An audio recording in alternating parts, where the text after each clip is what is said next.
Hi everyone, Lady Steam here along with Coyote.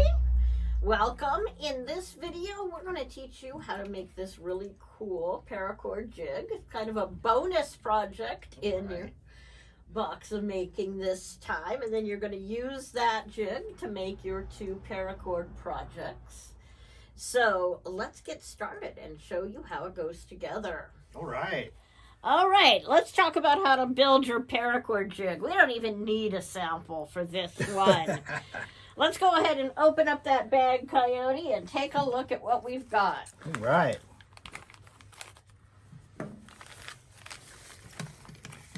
One screw kit,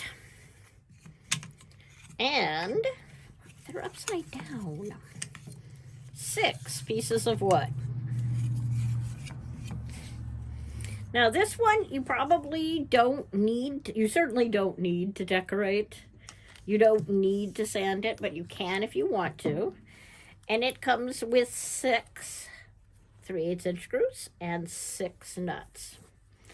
Now the only tricky part of this whole project is deciding which is the bottom piece, which one of these two lines is lower. That middle row is lower on one side than the other. You will notice. Oh, yes. And the side that is lower is the bottom.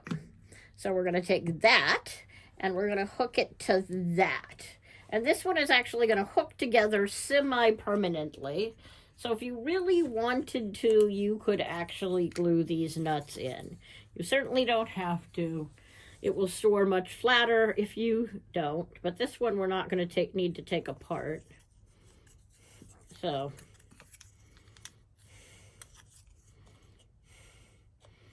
and the little divot side is the top. So if you want to get the lines on the top, and you do, because those are measurement markers,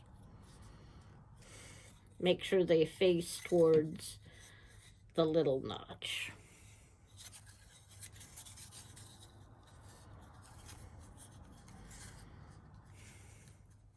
This is deft behind the camera work. I'm so impressed.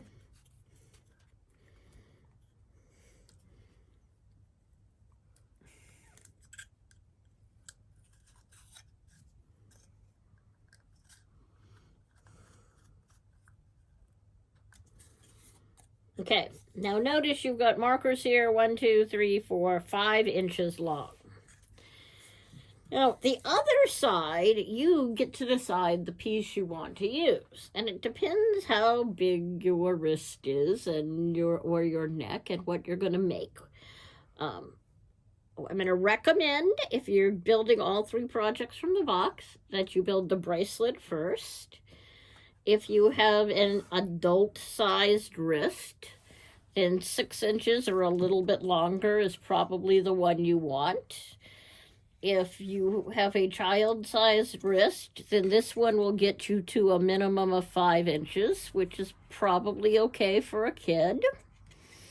And if you're working on your pendant, or you have big bones, really big bones, I don't know anybody's wrists that are quite that size. That's a really big wrist. You could put the big one in. So we're going to put the 6-inch one in. And we're just going to take that and fasten it to this, like so. But the nice thing is, with all 3 of these, you'll have lots of choices going forward. And which piece you use for what.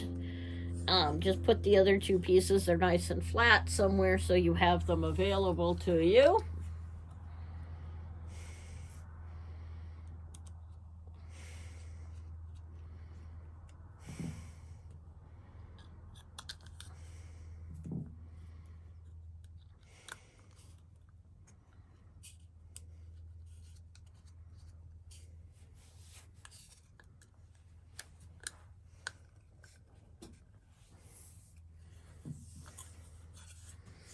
And then the 2 pieces are just going to go together like so.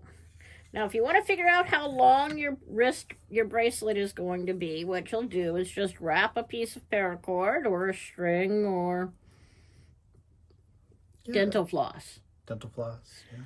Around your wrist and mark where that is. And that's going to give you an approximate wrist measurement. Now, you'll notice I do have this other one handy, that my wrist is about 7 inches long here.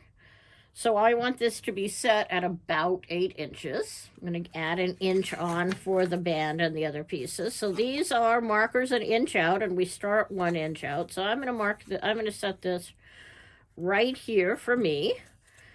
If I flip it over, you can see there are a line of holes in there. So I can put it in the 4 inch and the final hole, or even the 3.5 inch hole.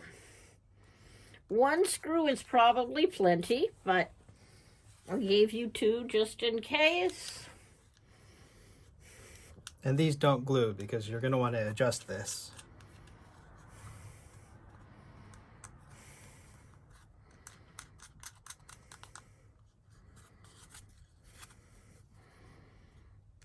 So no glue required for this project at all. Just a little bit of fun. And you have now got the perfect paracord jig.